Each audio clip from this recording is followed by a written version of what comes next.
They once stood in silence, with no hope, no space, no voice. But then hope rose. Safe spaces opened their doors, and for the first time they spoke. They were heard, they felt free.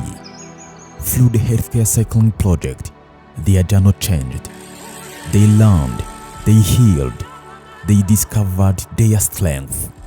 From learning bikes mechanics to racing with purpose, their vision shined through.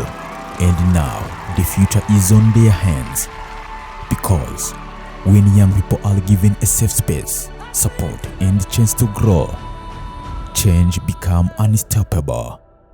Special thanks to HF Luanda and HF Global for believing in youth, for protecting their dreams, and for powering this transformation.